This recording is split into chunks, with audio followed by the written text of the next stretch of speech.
Miłka, thank you so much for joining us today.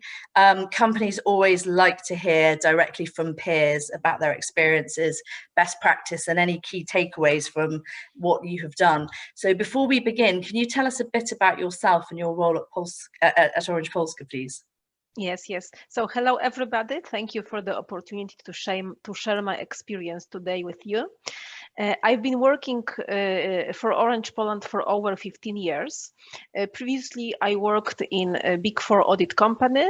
I am also Polish chartered statutory accountant.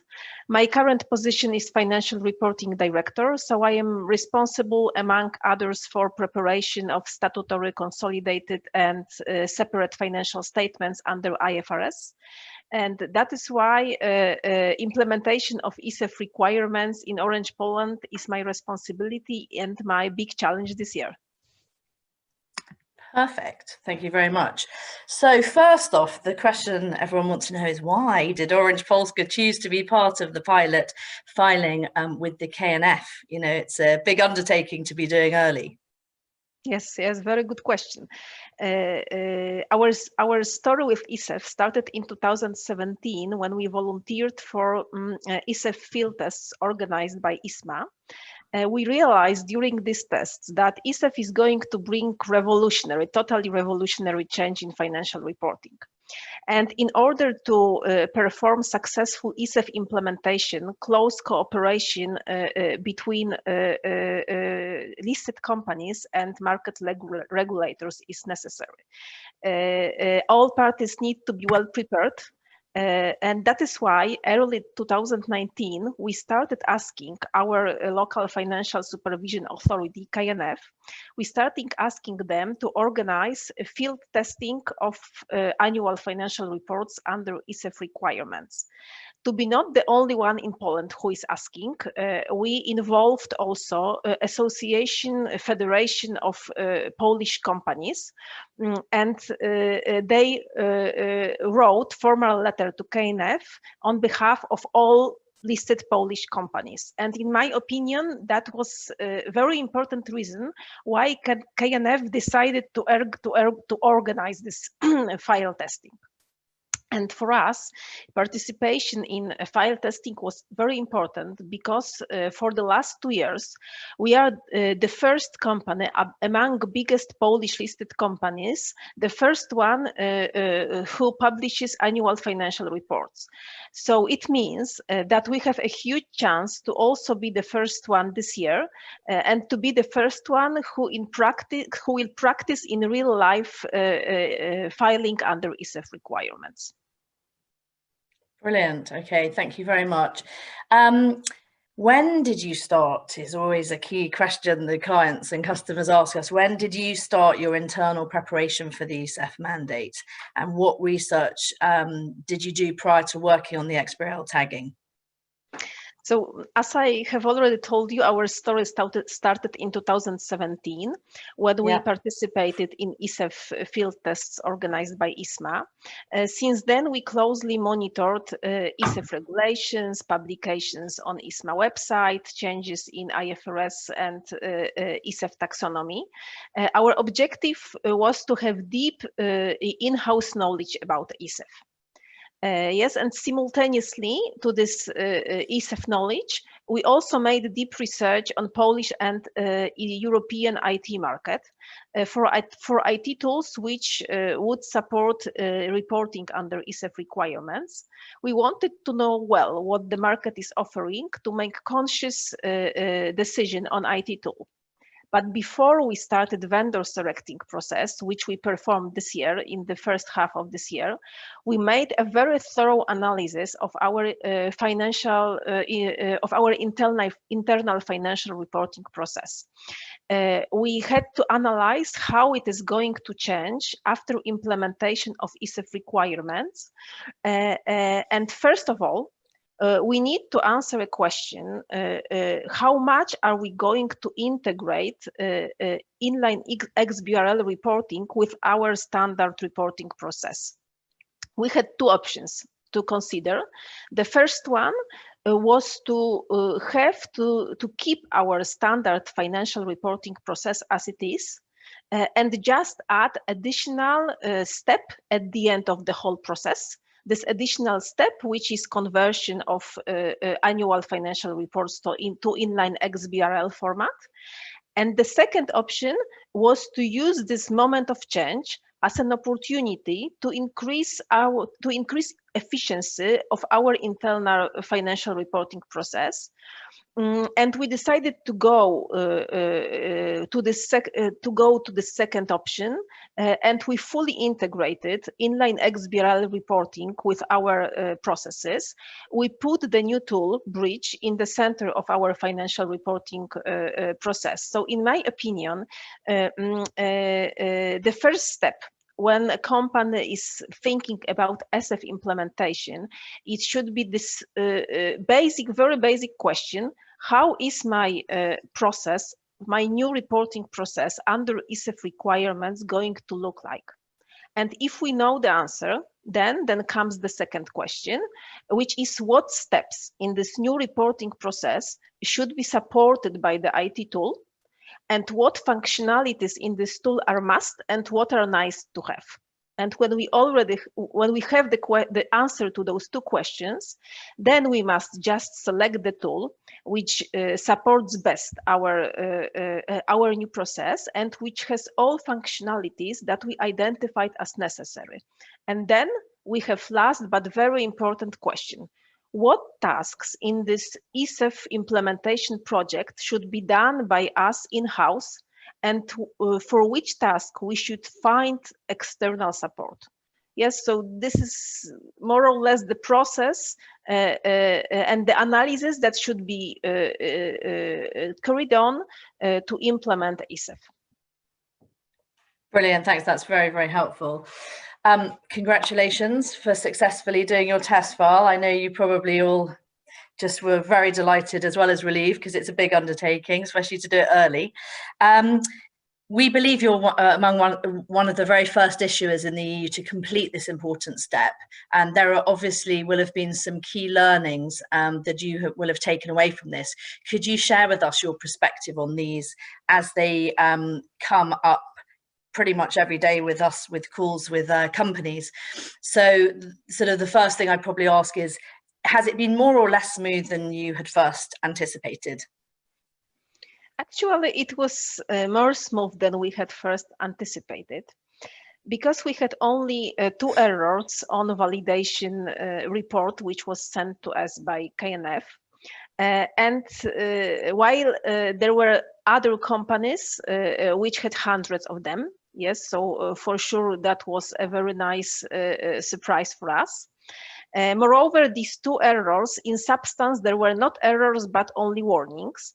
And we informed our supervision authority about our opinion that these 2 cases are in substance correct and should not be marked as errors. And the authorities answered to us that yes, they agree with our conclusion and they accept these 2 cases as correct. So finally, we got positive validation from the regulator. Yes, and the basic lesson learned is that what is crucial in the filing under ESEF is the tool that is used by your regulator. Yes, if some validation rules are not correctly defined, you can get wrong validation results. Yes, so for sure, every company should be ready to verify these validation results which they get from their regulators. Yes, and for sure there should be a formal path to ask questions or to send complaints about any errors in validation. So here, once again, communication with local authorities is crucial, yes, because without good communication, there may be problems with filing under ESEF requirements if local validators used by local authorities are not correct. Another very important question is what consequences of negative validation would be. Yes, and this is the question to every regulator. Will annual financial reports be published or not despite negative validation. So most important thing are practical rules that need to be established and announced by local financial supervision authorities. Brilliant. This is fantastic. It's nectar to people who haven't been through this. So thank you so much. With the first filing, could you share some of the steps that you took to ensure that your XBRL tagging was accurate, please? So first of all, we have a very thorough knowledge about ESEF taxonomy and ESEF requirements in-house. We are perceived as ESEF experts in Poland, but despite this, we decided to confront our knowledge with external expertise. So we did mapping of our primary financial statements to ESEF taxonomy in-house, but simultaneously we asked you, Toppan, actually we asked Bartek to do it for us, and then we compared and discussed the results. And this strategy proved to be right. We successfully completed test filing, and that was common success of Orange Poland and Toppan Merrill. Thank you for that. Lots of companies haven't yet decided whether to try and do the XBRL tagging in-house themselves, or whether to outsource it. And also, they haven't necessarily decided yet whether to go with a simple solution where somebody does it all for them, or to have a more integrated financial reporting technology solution that like you have chosen. As you mentioned, you work with us on our SaaS solution Bridge. Can you talk a bit about what and why you made that decision to go with a SaaS integrated solution? I know you've mentioned before, some of the research you did, but sort of what was the clincher for you that made you decide to go with technology versus outsourcing entirely? Yes, so our vision was not just to fulfill ESEF requirements, but to use this moment as an opportunity to increase the efficiency of our internal financial reporting process, yes? And that was the basic assumption that we had from the very beginning. And then we decided to select your SaaS solution for many reasons. The first one is that it is easy to implement and easy to integrate with local financial reporting processes. It is SaaS solution, yes. So we locally do not have to upgrade the tool. It is managed totally by you. So it took off this burden from our back, and that is great. It has functionalities which are must for us. Yes, what is important for us is that many users can work simultaneously on the tool. The tool checks consistency between different parts of annual financial reports. The tool supports roll forward of tagging to the next year. It allows automatic update of dates, both in tables and in narrative descriptions. So it has a lot of useful features which were very important to us. Yes, but we selected Toppan due to two more very important factors which are not directly related to the tool. The first one is your deep knowledge on ESEF and experience in XBRL filing. Our objective was to select not only IT company, but also to select a company which has ESEF and IFRS knowledge. We just wanted to have a partner to discuss all these difficult issues like extensions, anchoring, selection of the right tag, etc. Yes, and that was very important for us, and that was one of main reasons for which we decided to choose Toppan. Another important factor was that we knew from your clients that you have excellent client support, and I can confirm you are really responsive to our needs. Thank you. That's very, very kind of you. Can you also talk for a few minutes just regarding I mean, you've mentioned before, and we know this from Bartek. You really are absolute subject matter experts. You're probably the most knowledgeable company that we work with regarding XBRL itself. Can you talk to us for a few minutes just around your thinking regarding XBRL and the idea of choosing the correct tag? What does that look like? What does that mean? One, I think, important comment from my side is that for many years there was a market trend to prepare tailor-made financial statements, yes, and it was perceived as a good practice to use company-specific items in the primary financial statements. Now, when we have ESEF implementation, it appears to be a problem, yes, because the more specific items in primary financial statements are, the more extensions need to be created. And as a result, the less comparable financial statements are. So now companies need to work out a balance between specificity and comparability of their financial statements. And for sure, it is not an easy choice to be made. But you ask me also about the idea of choosing the right tag. Sometimes it is obvious, yes. It is obvious for typical IFRS concepts like total assets, total revenue, operating cash flows, etc., etc.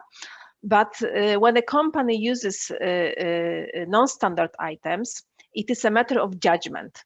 Which tag should be chosen from the ESEF taxonomy, or whether we should make an extension. It is always judgment. And to make the right decision, you need to have thorough knowledge about the taxonomy, just to make sure that somewhere there in the taxonomy, maybe somewhere there is an item which should be used for tagging. Or if you have to you have to make an extension, yes? So knowing the ESEF taxonomy is crucial, but also knowing the market practice is crucial, knowing what other companies in similar situations are going to do. So if you do not have this very special knowledge in-house, then you may consider using external expertise. But as John earlier said, we must always remember that the responsibility for correct tagging, it is always on the company, yes? It cannot be outsourced, the responsibility. So in my opinion, every company should have at least some ESEF knowledge in-house to be able to check and approve tagging which was prepared for them by external consultant. Yeah. Yeah, if I may very quickly, Andrea. I think what is also important here is that the people understand the warnings that are being given, because also the nature of those warnings that the ESEF taxonomy has embedded, they are more warnings than errors quite often. And actually with Orange, I think we have a tag on that is other reserves that is negative, and there's a warning that says, well, usually that tag is positive. And many companies are scared of those warnings and are saying, well, let's change the tag. But actually the process is to understand what the tag is, what there is behind the tag, and understand that this is a warning. This is something that should make you think, but not make you change. And exactly. I think that's also an important part why an expertise is needed, because if you don't have that expertise, you see those validation warnings and you can get worried. And we had a number of discussions with Orange on various elements. And sometimes, we changed, sometimes we didn't change, accepting the warning, which I think is very important here. No, thank you. That's brilliant, and I think that's the whole point. I think it is a science, but it's an art, which I do sometimes explain to clients that there's a subjectivity, and so a discussion and a debate is important actually to have, because we're going to be talking about it with Bartek next. Can I jump in on that one as well, Andrea, yes. just for a second? So I think that was really well thought out answers on all of those points, Miłka. But the point that I was going to just dive into was this question about your deciding to use extensions or not in relation to your primary financials. Within XBRL and within the ESEF mandate, there's nothing saying you can't use extensions. You can use extensions. You have to anchor them back to the most appropriate wider or narrower concept, as the case may be, that sits within the IFRS taxonomy. But it's absolutely true that you need to be thinking about who's using this information. So if you want your investors to be able to compare your performance with your peers, then maybe thinking about comparability and thinking about what's on your primaries is a valid thing to be doing, but you're obviously not being forced to do it. I think it's very interesting to note that the IFRS standards themselves are going through a reform process in their primary financial statements project at the moment, which is all about enhancing disclosure. And they're including, or proposing that they will include within the IFRS a range of mandatory subtotals, which is got more than a bit of an eye towards this question of